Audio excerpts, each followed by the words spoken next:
Good morning. So speaking of transitions, Charlie Chaplin said, "It's not the ups and downs that make life difficult. It's the jerks." And how about this one on aging? One minute you're young and fun, and the next you're turning down the stereo in your car so you can see better. I hate that I can relate to these. So welcome everybody. Welcome to Unity Santa Fe, where we support, nourish, and inspire one another to remember and remind each other of our oneness and divinity as we navigate the jerks and see with spiritual understanding. Today's message, The Void and the Wilderness, will support you in navigating passageways to becoming truly alive and truly awake.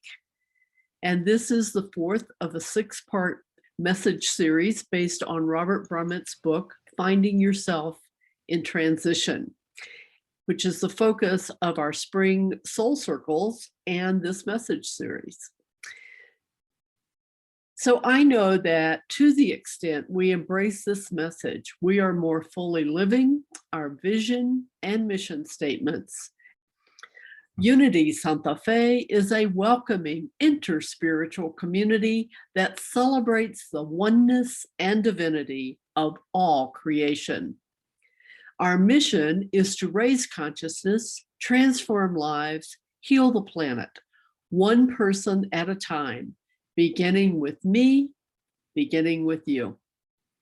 Our Unity Santa Fe core values are God first, awareness, joy, love, appreciation, and humble surrender.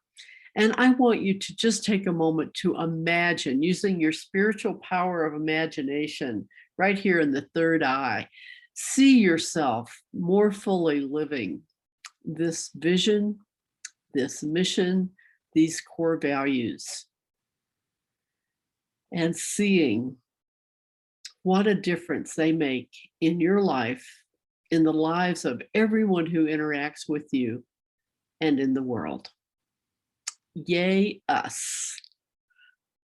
So together, surely the presence is in this place and in all places and in all creation.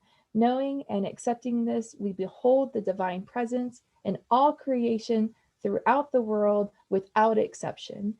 Knowing that there are many paths to God, many names for God, many faces of God, but only one God, and God is expressing as all creation in all ways, always. In this knowing, we come together this morning to experience and express our oneness and divinity. And for the guidance and the knowledge and following this and everything that we think, say, and do, we say thank you for this beautiful morning. Thank you for this beautiful community, knowing that it is always with us in everything we do. Amen. And today's daily word is grace. And although everyone is still muted, I invite you to pray today's affirmation aloud 3 times with zeal and enthusiasm. The grace of God is alive in me. And again, the grace of God is alive in me. And last time with zeal and enthusiasm, the grace of God is alive in me.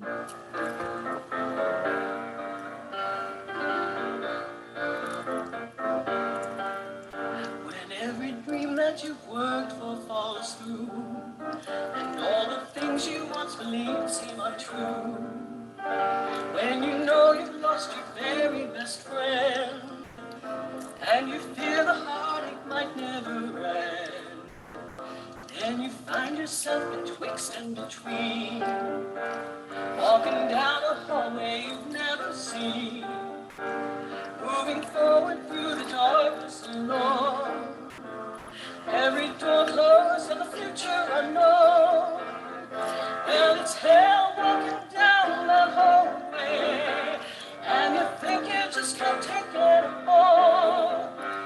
But if you can believe, even in some small way, that love put one foot in front of the other, till your heart beholds a welcoming sight. And you reach out in faith to open that door and walk into the light. Walk into the light. Walk into the light.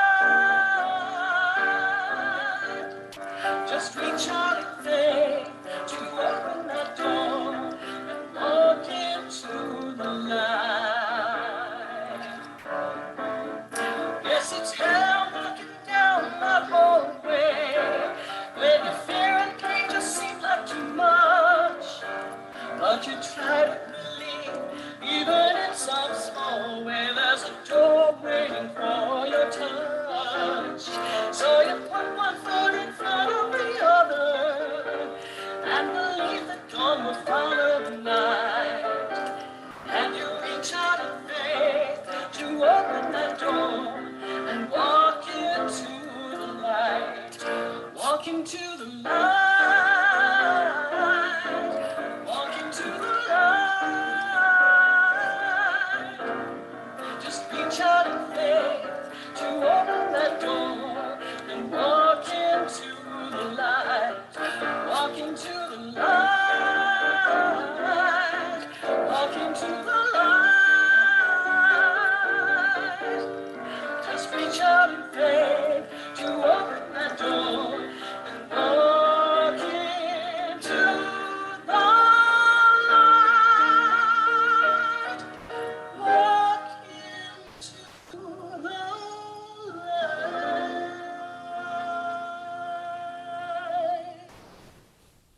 Thank you, Catherine. An interesting juxtaposition of the cartoon we're about to see. So in case y'all can't read it, you see this woman walking through the woods with a vacuum cleaner, and the caption from Gary Larson, Far Side cartoon, is, "The woods were dark and foreboding, and Alice sensed that sinister eyes were watching her every step. Worst of all, she knew that nature abhorred a vacuum." Nature abhors a vacuum. And guess what? So does the ego. So my heart's desire for today's message is to support you in navigating passageways to become truly alive and fully awake as we focus on chapters, I think 5 and 6 of Robert Brumet's book, Finding Yourself in Transition, which is the focus of this message series and also our spring soul circles. So the human condition is, whenever we have a vacuum, because the ego abhors a vacuum, we rush in to fill it. And often we do so unconsciously. The spiritual solution to this human condition is to stand still, as the Israelites did. Stand still and wait upon the Lord. And we know the Lord is our inner wisdom, our divine self, and allow the Lord of our being to fill the vacuum in divine order with divine consciousness. So last week, I summarized the 3 major stages of the hero's journey. And last week, well, week before last, I summarized the stages. And last week, Robert Brumet explored the first stage, which is departures, endings. Today, I am exploring the initiation, the void, the vacuum, the wilderness. And next Sunday, I will explore returns or beginnings. So the void is the stage of the hero's journey in which the hero crosses into the other world and faces obstacles. And the hero has to use tools that they have been given in ordinary life to overcome each obstacle. And in this void and this part of the journey, they have to slay their dragons and win the reward, which they can then return and bring back to the ordinary world. And sometimes those rewards are tangible. So at Unity Santa Fe, the tangible reward at whatever time is the right and perfect timing will be a new minister. Sometimes it's intangible rewards, such as insight, wisdom, maybe a deeper partnership, in our mission-centered partnership, tighter bonds with each other. So we want to embrace the void, the wilderness, and then let it go. So I encourage each of you to use our ministry transition to put whatever it brings up for you into the perspective of the hero's journey, and in particular, the initiation or void stage of the hero's journey. Because we've already had our ending when I announced my retirement. And we're now in the stage between me and a new minister of the void. And that's going to take as long as it takes. In Unity, we talk about the number 40. It's the time of completion before you go to the next stage. So the Israelites wandered in the desert for 40 years on 3 different occasions, okay? Hopefully we only have one 40-day period, and that 40 means as long as it takes. It's not a literal number of 40 days or 40 weeks or 40 months. It's however long it takes. And we also have an opportunity during this transition to use the metaphor of the transition at Unity Santa Fe to examine other transitions that are going on in your personal individual life. The thing to watch out for in this phase, as in all the phases or stages of the hero's journey, is watch out for spiritual bypassing. And that's when we immediately go to spiritual principle instead of feeling the feelings. Or it's when we immediately go to intellectualizing and trying to figure it out. We got to do all this stuff. And we do, which I call do. Okay? We do, instead of be. So we don't want to spiritually bypass what's happening in this time of the void, the initiation. So we're being invited to feel the void, to be in the wilderness. I think last year or the year before, I guess it was the year before, we studied Brene Brown's book, Braving the Wilderness. So in this, we have this opportunity to brave the wilderness as a spiritual community together. And we have to do it individually. And so I invite us to feel the void, feel the wilderness, brave the wilderness by finding it in the body. Where is this void in the body? Where is this wilderness? I invite you to just take a moment now. When you think of the fact that we're in this transition, I haven't left yet. We don't know who a new minister is going to be. What does that bring up for you? Maybe you're happy and excited and glad. Maybe you're sad. Maybe you feel betrayed. No, whatever feelings, they're all valid. They're all perfect. But find them. Find where you feel that feeling in the body.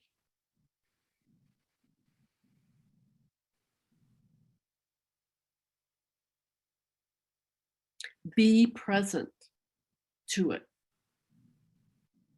Embrace it. Acknowledge it.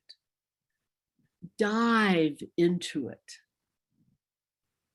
Feel it in every cell and atom of your body, your heart, your soul, your mind. Allow it to move in you, through you, as you.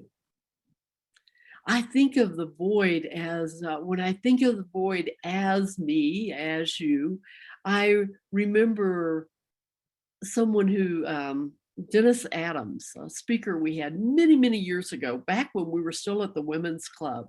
And he gave a Sunday message for us based on God as space.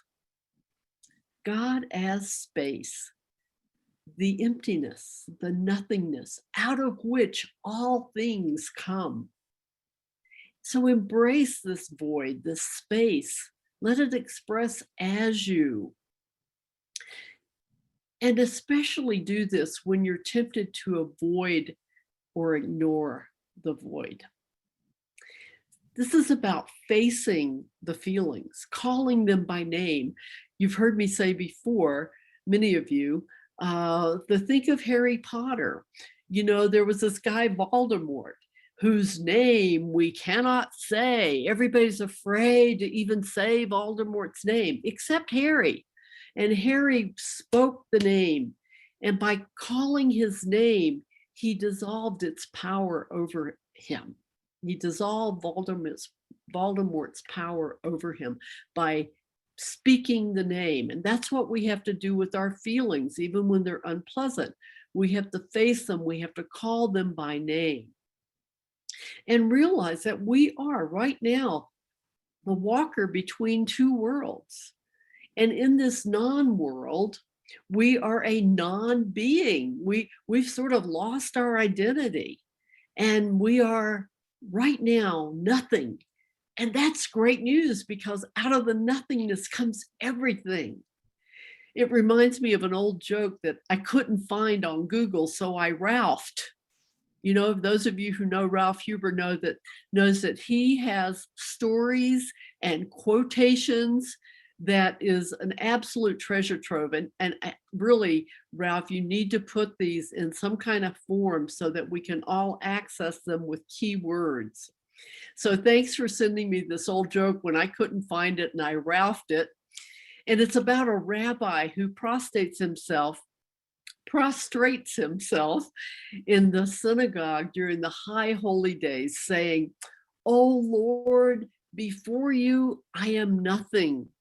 And then the cantor likewise prostrates himself and cries, "Oh Lord, before you, I am nothing." And the janitor, watching from the back of the synagogue, gets all caught up in the fervor of the moment and joins in.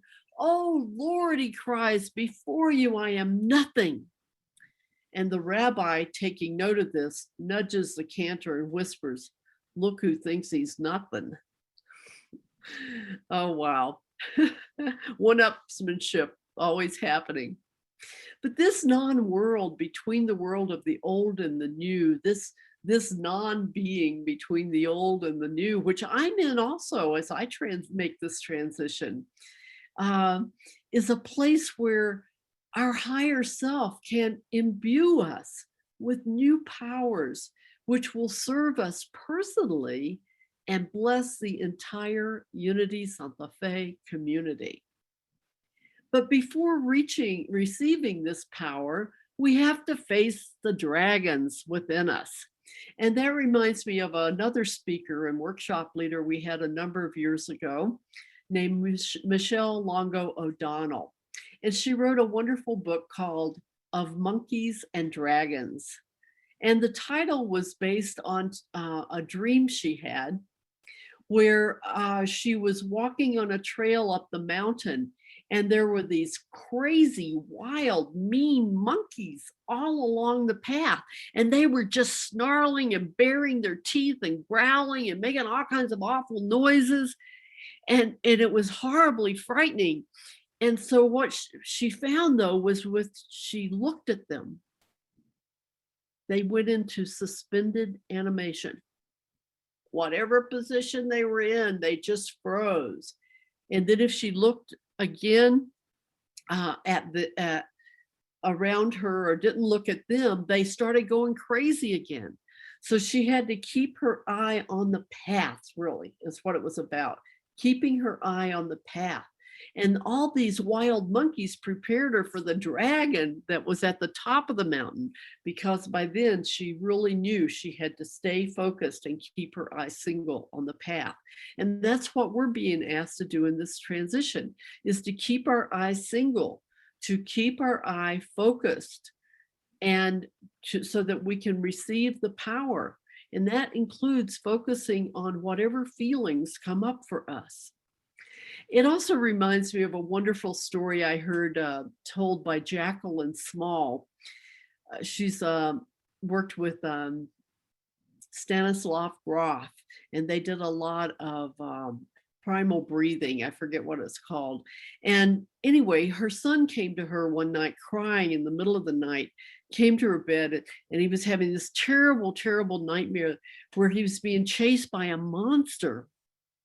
So she was hugging him, and she sat him on the bed in front of her, and she said to him, what you've got to do is I want you right now to just imagine that that monster's chasing you. So he was squinting his eyes and he was really imagining it.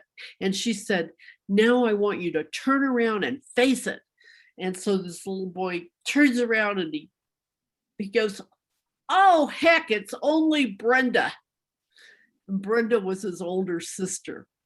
So again, when we just face these dragons, when we face these demons, whatever they are, those feelings that come up, we can transform them. They lose their power and we receive the power. And this void can teach us so much if we will embrace it and listen to it and see it instead of trying to fill it with something to just distract us from it. You know, in the creation story, everything began. The earth was without form and void, and darkness was upon the face of the deep.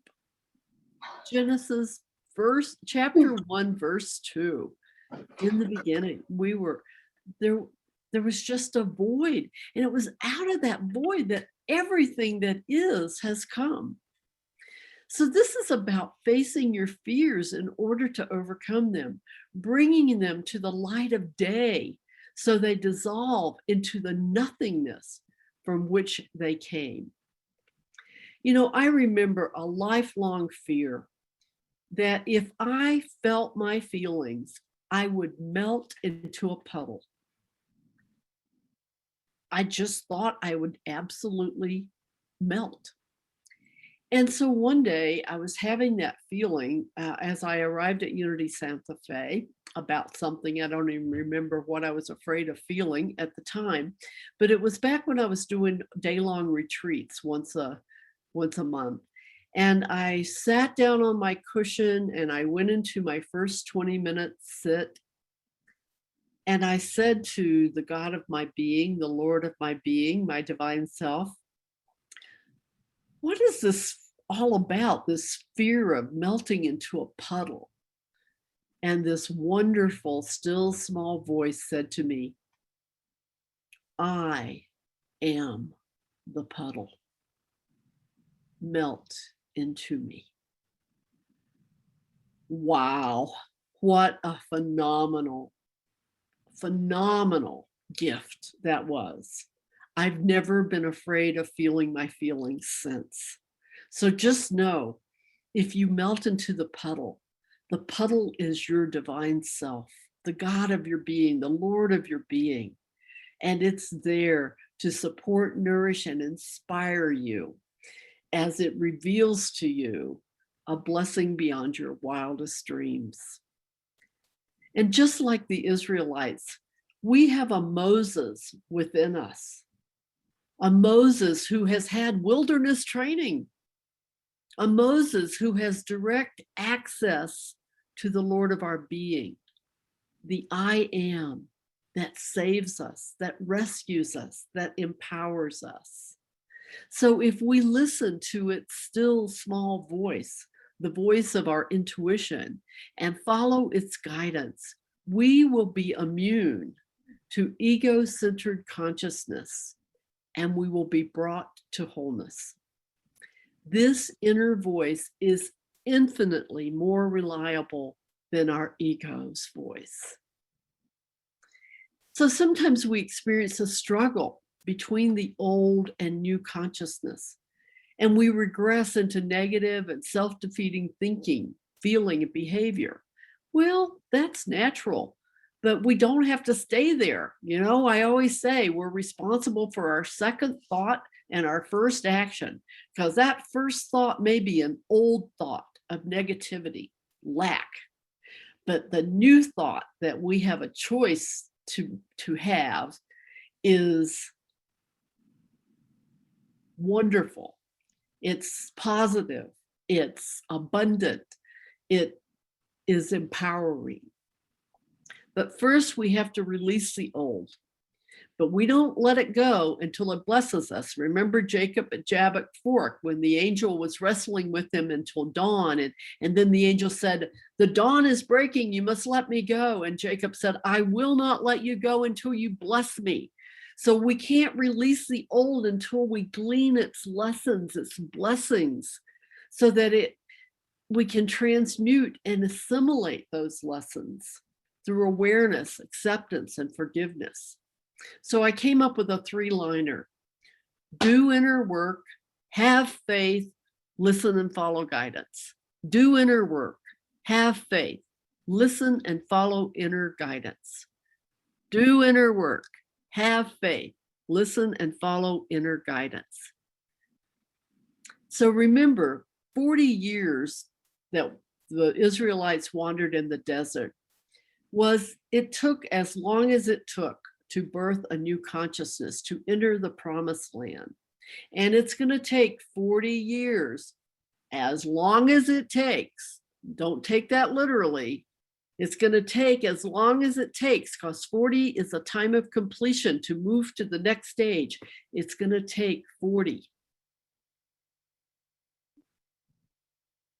days, 40 weeks, 40 months, whatever it is, to hire a new minister.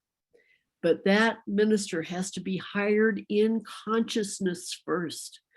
That's the way we built our field of dreams, the church of our dreams, the sanctuary of our dreams. We studied building your field of dreams for 9 months before we birthed that new building. We built it in consciousness first. It then had no choice except to manifest. So don't rush the process. Get it built in consciousness. Know that you know that you know it's yours. And it will be, because it's already on the way. And of course, the how-to is prayer and meditation, both on and off the cushion. That means formal practice on the cushion and whatever micro hits off the cushion that you can do throughout the day. And focus on feeling your feelings, letting them come into the light of day, gleaning their lessons and letting them go. Now, Robert Brumet in the book provides suggestions on what to do and what not to do while in the void. And you can refer to them in the book, but I'm going to summarize them. Avoid making any major decisions or long-term commitments at a time when emotions are volatile and perspectives very changeable. When you're still figuring out who you've been and who you are now and who you want to be. Don't push the river by rushing your process or forcing anything to happen. I mean, can any of you understand what I'm saying about don't rush into hiring a new minister until you've done your work?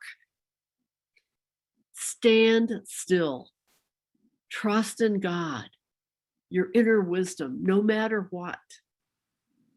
Practice self-care physically. Eat wholesome food, exercise regularly, and get plenty of rest. Pay attention to your dreams. Maybe keep a dream journal where you contemplate and consider, what are those aspects of the dream? What are they? How are they parts of me that are showing up to give me, where my psyche is sending me some information? Maybe write your daily morning pages or keep a journal of your primary thoughts, feelings, insights, ideas, and experiences. Have someone with whom you can share your innermost thoughts and feelings.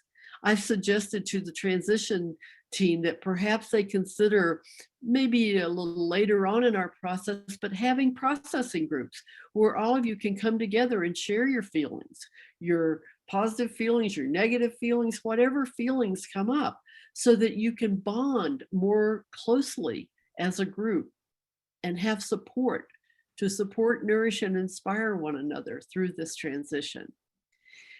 Also, he suggests creating a ritual to symbolize your passage from the old life to the new, from the old ministry to the new. And personally, individually, express your deepest feelings through poetry, art, music, dance, song. And I thought maybe Nicole, as a wonderful art therapy major, could facilitate an expressive process for the entire community. And finally, Robert didn't say this, but I've added it. Reread Brene Brown's Braving the Wilderness and put feet on it, along with finding yourself in transition. So as every winter is followed by spring, so every void is followed by a new beginning, which we will explore next Sunday in my message, New Beginnings, which will support you in preparing for the internal experience reflected in the external circumstances of your life. And let's experience the void and the wilderness now, being one together in a sacred time of shared prayer. So as we prepare to experience the unified mindfulness feel part of the see, hear, feel technique, I invite you to take a moment to stretch up, relax the shoulders, relax the jaw,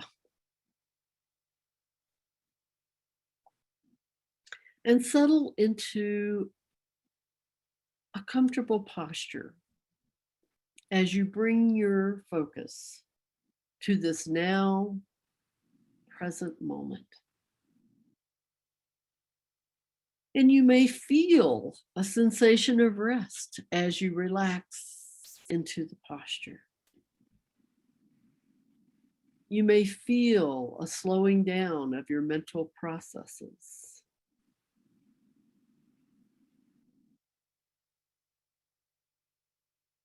Feel is about exploring the experience of physical sensations and emotional feelings. Any physical sensations is feel, whether it's outside the body or inside the body, as are emotional feelings that show up as physical sensations.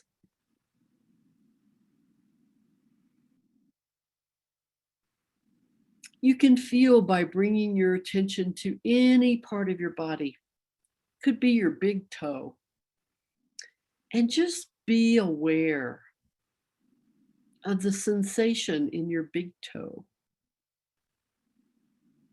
Be aware of how you know you have a big toe, even though you can't see it with your eyes. That's feel.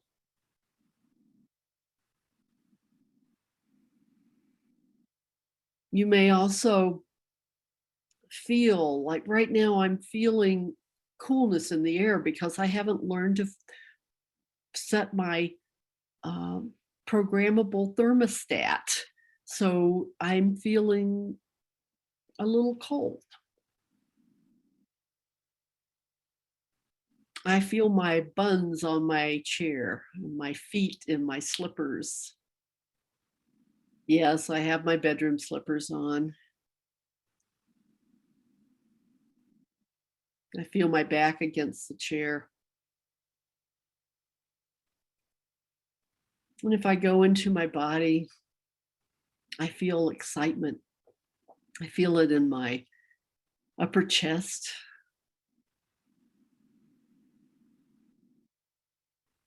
I feel a smile on my face. I feel joy. It's reflected in a smile on my face. And with each exhale, I feel relaxation and rest. I feel my hands in my lap.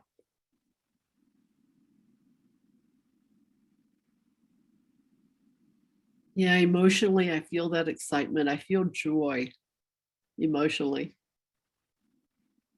I fairly sizzle with zeal and enthusiasm, as Charles Fillmore says, as I spring forth with a mighty faith to do what ought to be done by me.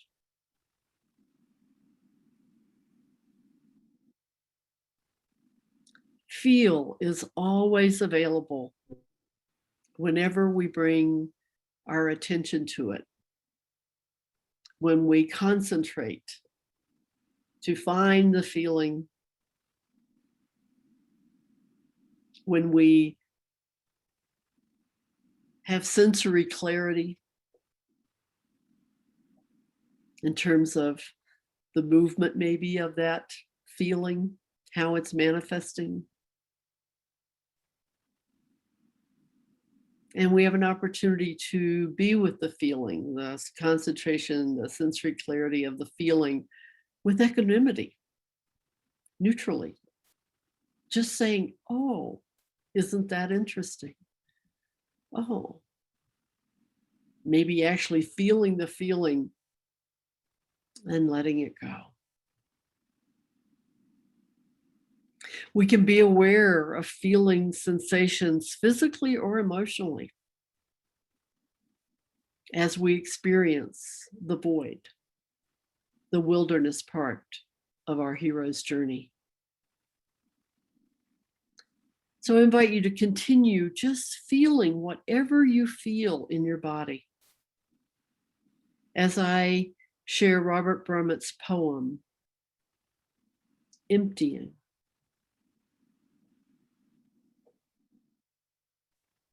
Emptying, sinking ever deeper into the darkness,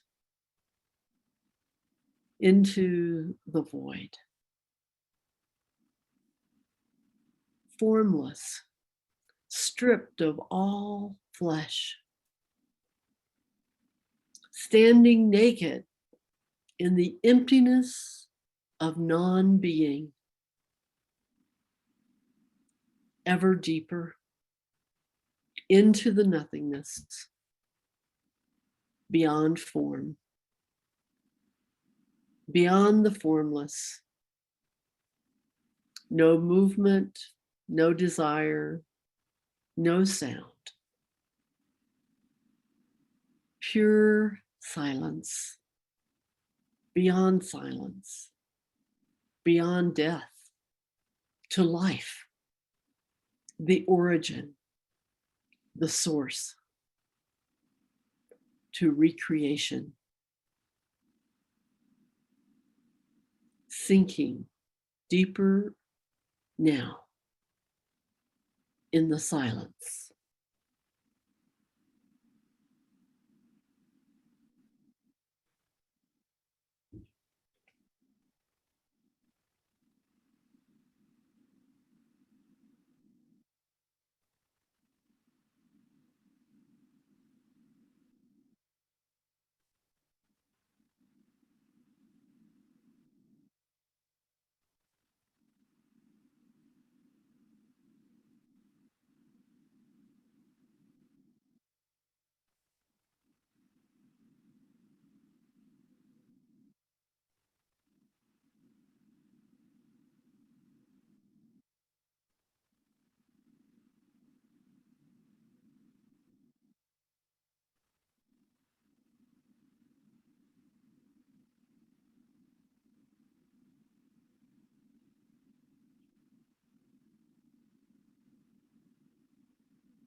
As we gently bring our attention back to this time and place, silently say,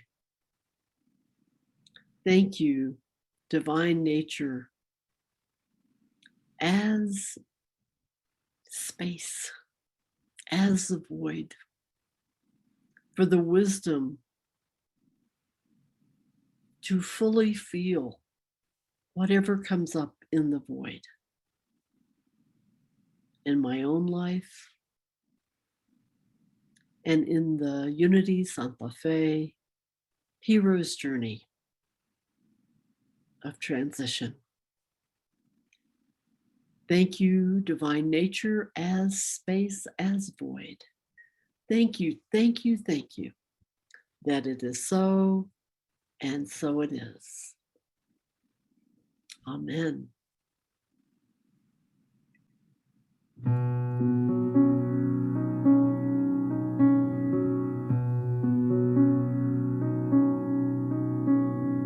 No one here to guide you. Now you're on your own. Only me beside you. Still you're not alone. No one is alone. Truly, no one is alone. Sometimes people leave you halfway through the wood. Others may deceive you. You decide what's good. You decide alone. But no one is alone. People make mistakes. Fathers, mothers, people make mistakes. Holding to their own, thinking they're alone. Honor their mistakes. Everybody makes one another's terrible mistakes. Witches can be right, giants can be good. You decide what's right, you decide what's good. Just remember, someone is on your side, someone else is not. While you're seeing your side,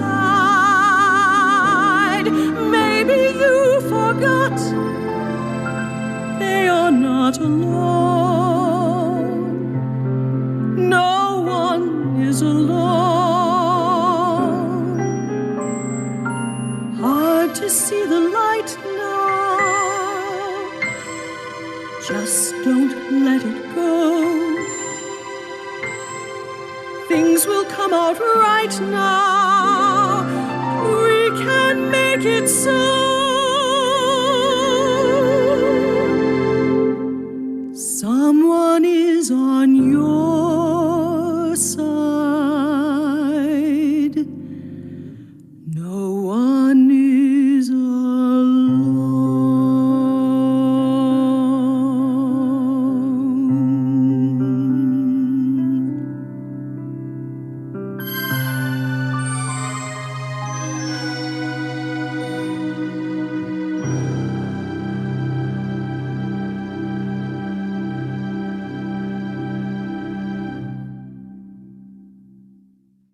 So now let's pray our prayer for protection, unity, Santa Fe style. The light of God, I am, surrounds me. The love of God, I am, enfolds me. The power of God, I am, protects me. The presence of God, I am, watches over me. Wherever I am, God is, and all is well.